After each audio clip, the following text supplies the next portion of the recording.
And here we go. It's time for Wild Pitches. Woo! Great to see you, Aris. Looking handsome as always, my dear friend Mick Gillespie. Thank you. Well, good to see you again, man. I mean, I feel like there's a lot to talk about, even though the season is far from starting over again. Although when you win a championship, look at my gear here. You're repping, man. Yeah, you do have a lot to do in the off season based around the championship. But the Smokies had their staff retreat. What was that? Not last week, but the week before that. Man, that was 2 weeks fun. ago, yeah. It's like we had one day we get there and then we like split up into teams with all the Boyd sports, all the different Boyd sports teams. We all split up and we played kickball, we played dodgeball and flag football, and then I was sore for 2 weeks afterwards. I couldn't move. I mean, yeah, this was the Boyd Sports Staff Retreat is something that's been going on for a few years now, and that's something where the Tennessee Smokies front office, as well as the members of the Elizabethton team, Johnson City, Greenville, and Kingsport, they all get together, and it's just a lot of team building, having fun, doing some unique activities. And this year was the longest staff retreat there ever was. It was a 4-day, 3-night in the wonderful Gatlinburg in Tennessee. So, and it was a unique time, especially because all of the physical activities were just on one day. And might I say, there was also pickleball at the end of those three activities. Which I couldn't even do. My body wouldn't let. I mean, I was the worst pickleball partner you could have because I just couldn't move to be able to do that. My suggestion is maybe do that on the last day, or the second to last day. So at least you're not doing anything physical where you can't move, because we just don't. As a kid, that was every day after school, man. Or weekends, and I loved getting out and being physical. And the competition was pretty intense. I mean, I guess when you work in sports, that's just part of your DNA. But it was so much fun. Like I do a lot of dodgeball in my backyard, so that was the one thing that we did that was like it didn't bother me at all. But the football and the kickball, whew, man. Well, I mean, the kickball is a grueling thing to begin with because it is such a long time. We played 5 innings this year in each game, and it got up there. And wow, we're still going here. Double elimination, and we went for a while. And then the dodgeball happened, and we were on the same team, undefeated. Yeah. And I mean, we dominated, but it was so quick. Like the games go by so fast. You don't really have time to mess up. If you do mess up, like you're going to lose. So in kickball, all right, you have a bad inning, maybe you can turn it around later in the game, and so. I mean, what was your strategy going into the dodgeball thing? Because I did not see you running towards the center line and get the ball at the beginning. Well, I've never lost a dodgeball game, and I've been ever in any of the staff retreats. And one year we did it on trampolines, and then 2 times we've done it in there. I'm pretty good. I got a pretty good arm. So I don't really have to be up close to hit people. You know what I mean? Like, and I throw it so hard that it's like, if I'm up close, I throw it over everybody. So what I do is I just kind of stand back and I try to give me the balls. And I'm going to take out the other team's best player.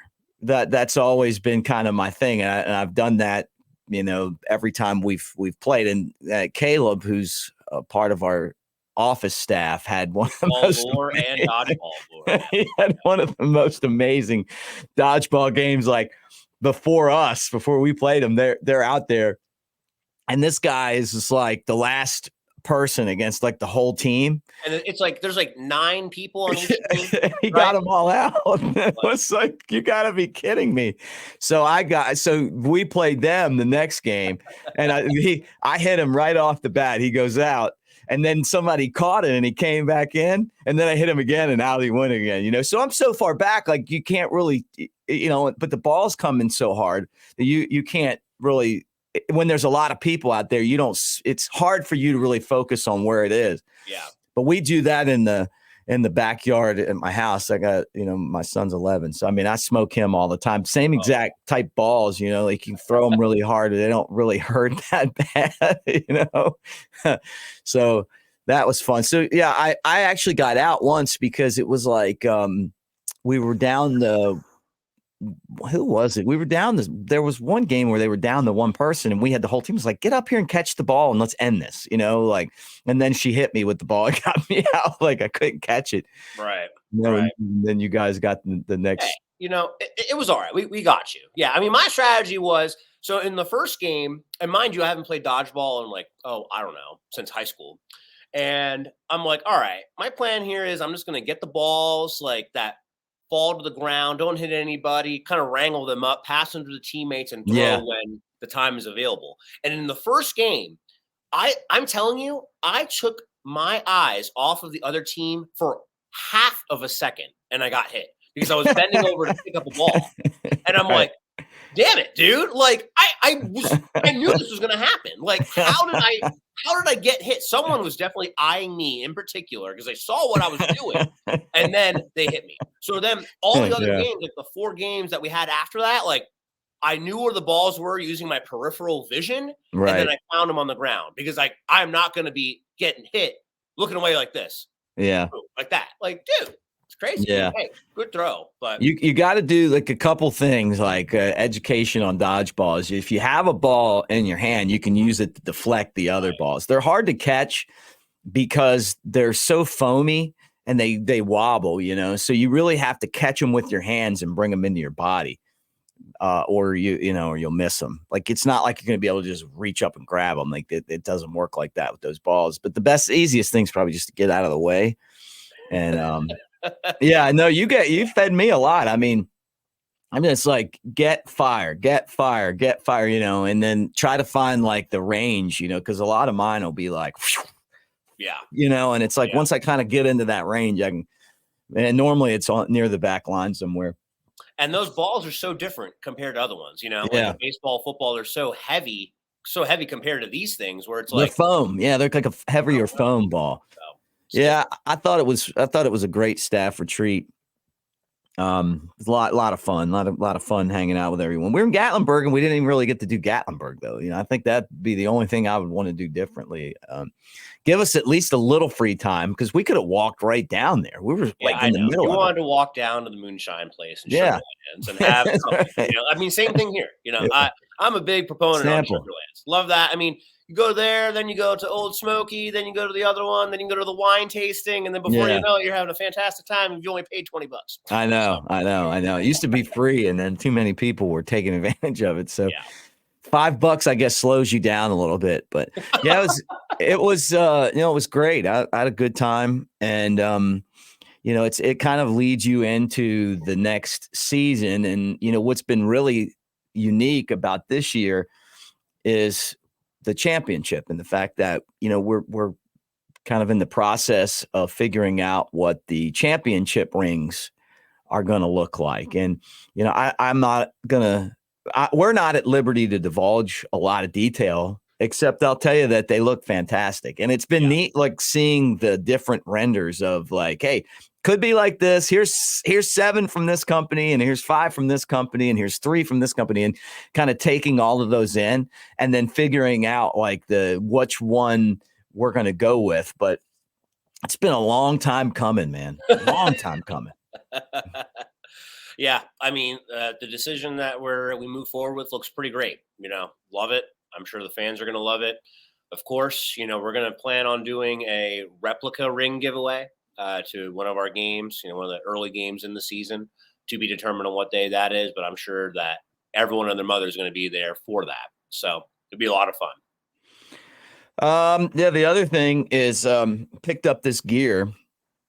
I don't have a lot of hoodies, but this one, and I got this, and it is so comfortable, man. And then now I realize, like, having this hoodie, that I've joined a club, like a lot of and it's a pretty big club. Like I had no clue, like, like the hoodie crew.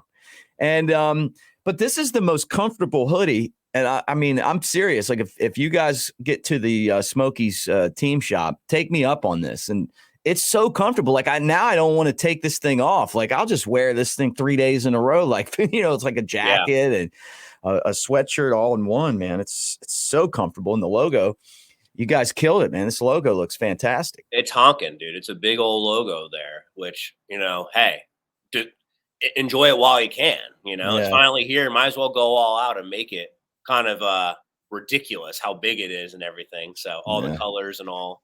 Did you make this? No, I did not make that. No, but who designed it? MLB? Yeah.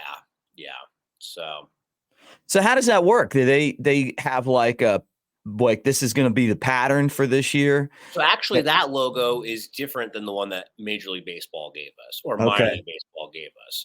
Theirs is like a template where, every league winner gets something like that. That sweater was actually designed by Goatees. So, and then he changed it around a little bit. So if you actually look to last year, 2022, we had rally towel giveaways to our championship game 3, and it looks similar to that. It's a little bit different, but we were really thinking like, oh yeah, this is going to be it. This is it. But didn't work out. And so that one is a little bit of a different play on the one from 2022, but I love it. So I like the different fonts in there. So, and the gold, of course. So. Yeah, no, I'm with you, man. I think it's cool. I mean, it's exciting too, to be able to be a champion for the first time. We talked about it. I mean, there were so many close calls and heartbreaking defeats in the 45 years it took to win. But what I really enjoyed was you and I are working on like a season notebook video, like a championship video, and I can't wait for this thing to be done. And I know it's going to be, I just know it's going to be great. And talking with Jared Banner, who was actually not anymore. He's got promoted, but he was in charge of the Cubs minor leagues. And now he's like the third guy in charge. So maybe he still is. I don't know, but he just got a promotion. And listening to him in that, kind of in that video that we did for the championship video, talk about, hey, we were going to win it this year. He's like, I saw Chris Allen and I told him we were going to win it. And then to live up to that, they did everything they could in the playoffs to make sure that we had the squad to do it. And we kicked we killed them in the playoffs, which was great. And it's something that you really don't see, like that domination. Like they didn't get really tripped up at all. There was low scoring games, which they still dominated, and then there were high scoring games. And it was just so exciting to see the championship game where it was just like total, utter domination. And it's like, all right, well, that must suck for the other team, but it feels great for us. Makes me think about the that Seahawks Broncos Super Bowl where there was no doubt about it from, the opening gun through halftime, through the end of the game. It's just like, well, this was total, utter domination. So. Yeah, so much fun. And then, I guess we eventually we'll have to turn the page, but I don't think any of us are there yet. Not yet. Not yet. We're just kind of on that page. Yeah, like just the I talked to BJ Murray for the video. He was the MVP of the champion. He's the guy that we just didn't have. That performance we didn't have for all those years. We didn't have someone that just absolutely dominated the playoffs like he did. Every game he came up with a big hit. And the 3-run homer in the last game, like it was like when you're trying to slay the dragon, right? You just can't go in there and not finish him off, right? He came in and they finished him off, So it was fun listening to him, and he's kind of a short answer guy, which actually works good in videos. You know this. Like I talked to George Yardley, and he didn't give us enough. So who knows how much George Yardley is going to be in there, right? Jared Banner was great. Kevin Graber, the manager, second half of the season was great. But I think we caught George on an off day. That guy will never stop talking to me. Then when it came time for this video, he was very professional. I was like, who is this guy? Great. I'm like, George, loosen up a bit, dude. I know. I know. What a character he is every day. Got to check to make sure he's still alive. He's so do that after this. Yeah, right. One of the main jokes that people will come up and they'll come into the press box. We haven't seen him for a long time, and he's got a great sense of humor, and I love to give him a hard time. And over the years, like I'll go, hey man, George hadn't seen you in forever. When you go in the main box and you see George, this, they'll be like, oh man, like, hey, George Charlie, is that you? And he's like, yeah, what's up? And he's like, I thought you were dead. Yeah.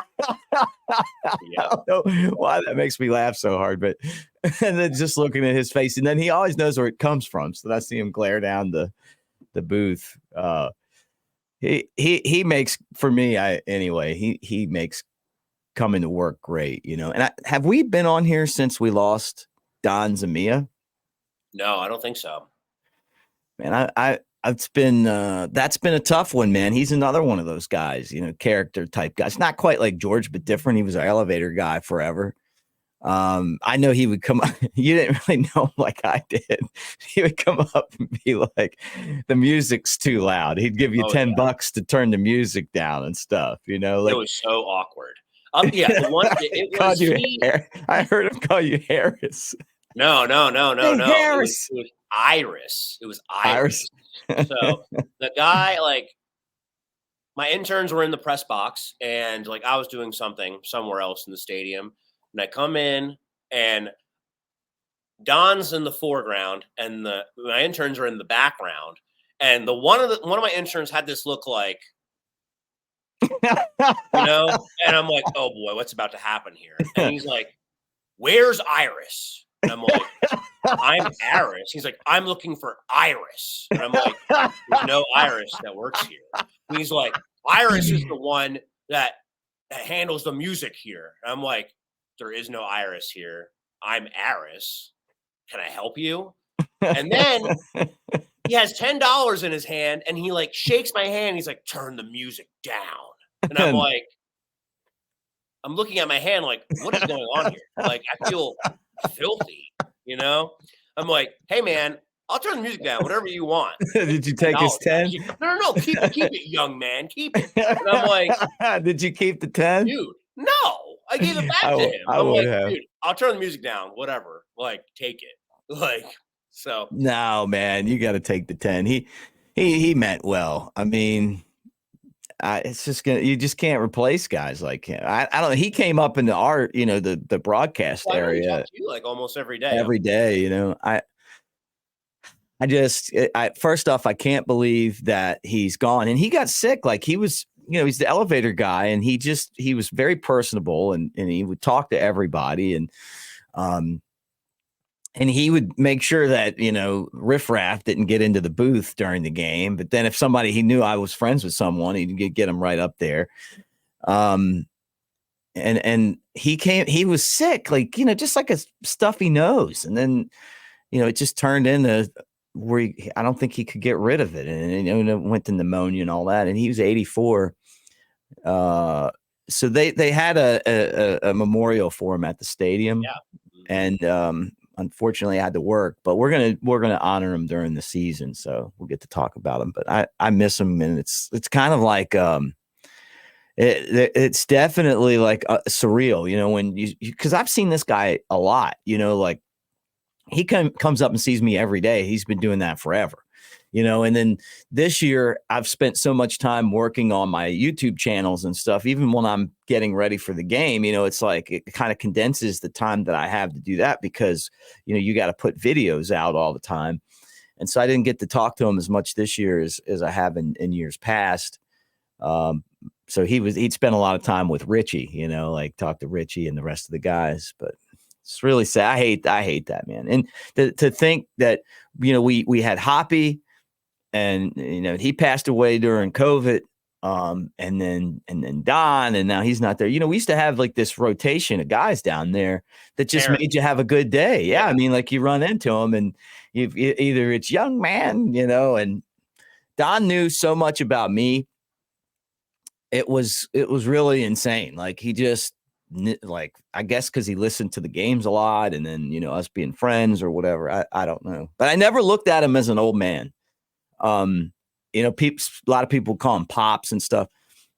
I always saw the young guy in his eyes. you know, and I told him if we ever started a fraternity that I'd give him a bid. You're my boy, Blue. He's my boy, Blue. Yeah. So kind of sad that was something that I wanted to talk about. So what do you guys what are you working on right now? Like this part of the season in your department? Well, right now, we're putting together the promo schedule. We've already put out the skeleton of what it is. We kind of mapped out particular dates for certain theme nights that we know that we're going to do. The staples in our promo schedule, like Margaritaville, UT night. We're definitely bringing back Christmas in July, and we have Star Wars night this year, which is fantastic. We do Star Wars night every year, but we actually have May the 4th this year, which good. With May the 4th be with you. So that'll make it a lot more exciting. I know those people are diehard when it comes to Star Wars and all the movies that have come out and all the series that are still out right now. So there are a couple dates that are locked in, but we're still moving a couple things around and still putting together our giveaway schedule. We have a lot of great giveaways planned for this year, particularly because one, we've won the championship. So we're going to have giveaways based off of that.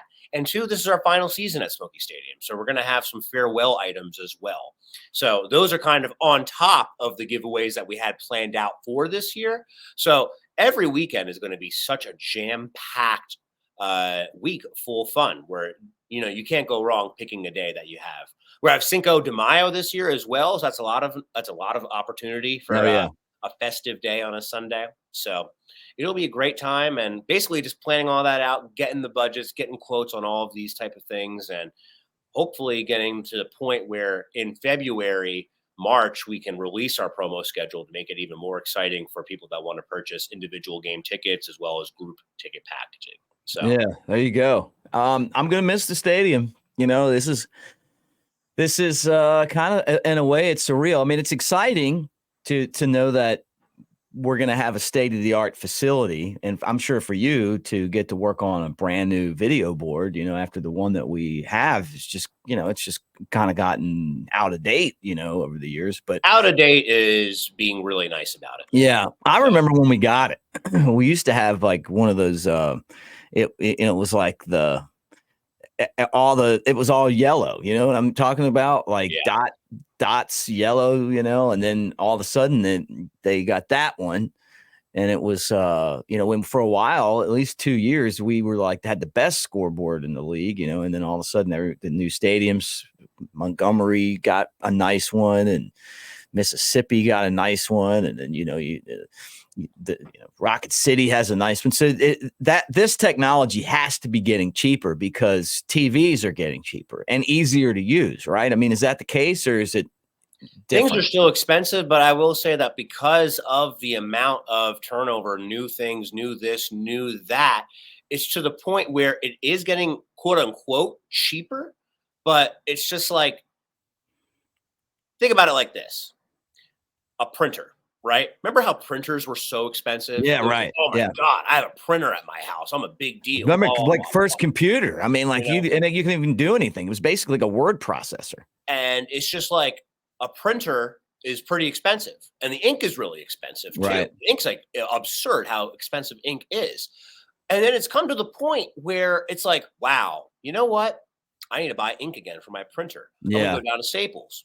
Hey. Well, why are you going to spend $75 on ink when you can buy a brand new printer that comes with ink for $115? And it's like, well, what are you going to do? Probably going to take the brand new printer and the ink that comes with it rather than spending the $75 for the ink. So that's the same thing that it comes with all this technology here, the video boards, the TriCaster, the cameras, all the attachments and stuff. It's just like, why, if one of these things goes out, why are you going to fix it? You're going to just buy a new one instead. Same thing like a dishwasher or a garbage disposal and everything like that. It's to the point where it's cheaper just to buy a new thing, get it installed, than get the other thing that you had fixed. So that's where we are. And I'm looking forward to the new technology. And this new technology is only going to be new for 1 year because it's going to get old again. So. Yeah, right. That's the crazy part about where we are right now. But the stadium's held up. I mean, the Smoky Stadium still, I mean, I was just there looking around going, man, this place is still great. And I'm so happy that we got a championship at the stadium. For sure. Yeah. So it would be nice to actually lift up a championship banner in the stadium because it's never been done before. Yeah. Outright championship in this, an outright championship banner in this stadium. It feels good. It feels real good. It's going to be neat to kind of honor that and, and then, see that logo all over the place for a year. And I know for you planning on the promotional schedule, it'd be fun to honor that as well. So Star Wars night, when are you guys going to announce what nights we're doing jerseys for? I mean, is that like top secret or? Right now it is top secret because of course, the main goal of our jersey auctions is to raise money for a benefiting charity. So we love to work together with our charities that are in the community, and our fans bid on these jerseys at the ballpark as well as online on their phone, on the computer, from all over the country, all over the world, and the money is raised towards these charities that really deserve it. So the big thing with that is we've been working on the designs of the jerseys since the season ended. Right. We have a couple different designs for Grateful Dead, for our UT night, for our Christmas in July jerseys. Those are the ones that people look forward to every single year. Our Elvis night jerseys. But the big thing is we don't want to announce them. We don't want to reveal those until we have a benefiting charity to go along with it. So when everyone's like ooh and ah to our jersey, they're also saying ooh and ah, it's going towards remote area medical. It's going towards Children's Hospital, whatever it may be. So it's funny that you say that because, and I'm not allowed to show you guys, but I just got a text as we speak with the Dead jerseys you guys have done. Yeah. Pretty cool. Yeah. I love this time of year when it comes to that stuff. And it's cool because I've got all 3 of the Dead jerseys we've done. You guys might want to consider going back and doing a Margaritaville night jersey. I think that people are going to want to honor Jimmy Buffett, the late great Jimmy Buffett, which is hard to believe. Thinking about all of the time that he's been around. I mean, he was like a living legend, and that's always been one of the big nights too. That's when George Yardley, our PA guy, wears his Yankees batting helmet, plastic batting helmet with like a 4-foot parrot on top of it. I don't even know how his neck holds that up. So, dude, he only wears that for like photos and one trip through the concourse. Then he takes that thing off in the press box, man.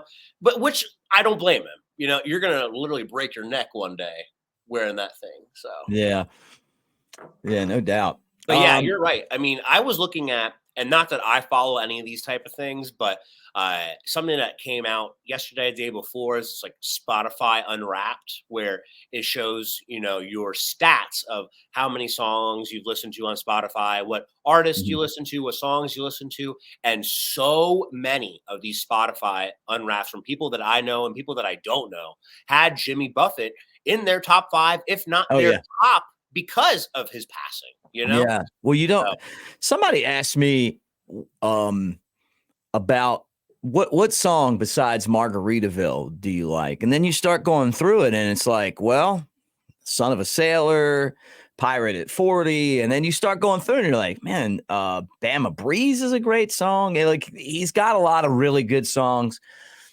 that kind of give you that beach vibe.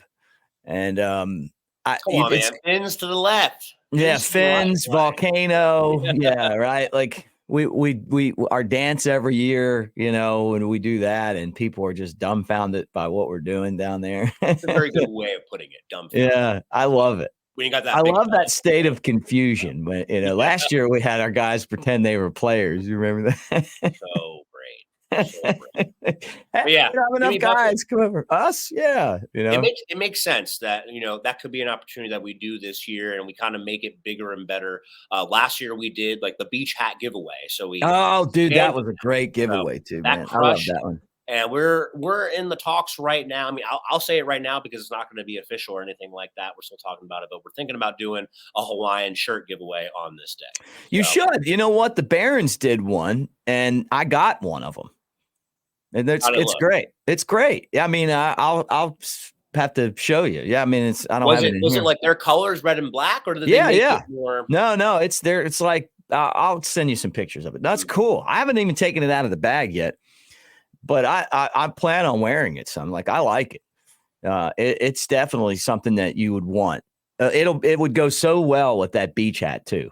Yeah, then you can pull out the whole look. Got the whole wardrobe. Then you just got to wear your bathing suit to the ballpark. Now, what you do is you put this on there, this logo. Oh yeah, interlocking with this, like with this logos, the logos that are on this, the primary, and then the bear head. You just throw like, then it makes it that year's shirt. And I think it would be so popular that it would be something that we would end up doing a lot more of. I think people would really like it.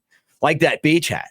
The people were like, some of the giveaways are so cool. You just got to get there early enough to get them, And that beach hat, like I was getting so many DMs on Twitter, Facebook, Instagram. I can't come to the game, but I'll pay you $30 for that hat. I'll pay for shipping. Just send me one. Save me this, save me that. Yeah. It was crazy how hot that beach hat was.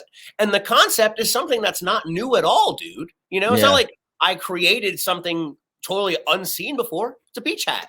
They have those everywhere, right? Maybe like, something for the team store next year, Right. They are cool. That hat is fantastic. When it's hot and I walk, I wear it, or with the sun, because it's just fantastic. You can see your phone, and and obviously you don't get too much sun on your face. Yeah, I mean, I wear it when I mow the lawn, so it's real perfect for that too, and at the beach. Mm-hmm. Well, yeah, it's exciting times. Anything else that you want to talk about before we wrap up this episode? Hey, man, just wanted to say, this episode is going to be coming out immediately after we're done recording. Be on the lookout. Homer Hound and the Smokies front office is going to be at 3 different parades over the next 2 days, starting today. So we'll be in downtown Knoxville tonight for the Knoxville Christmas Parade. That steps off at 7 o'clock. And then tomorrow we'll be in Gatlinburg at 11 o'clock for the Gatlinburg Parade. And then we'll be at the Rocky Hill Parade at 4:30. So all weather permitting, of course. Unfortunately, here in East Tennessee, it's very dreary, rainy, but I feel like that's what the weather is going to be like all over the country this upcoming I know. week. It's just rain and dark and just Needed it though. When we were in the staff retreat in the mountains, it was getting to that point where if they didn't get rain, you were going to be dealing with forest fires. But it in a bad way and in a good way, have rain. So, all right. Well, look, let's do it again here soon, Aris. Yeah, dude. I'll talk to you next week. Thanks so much. Right. Hey, guys, follow us, man, on Spotify and on YouTube. Yep. All right. That does it. New episode coming up soon, but have a good. Let's do at least. We got to do at least one more before Christmas. I'll see you. Yeah. All right. All right.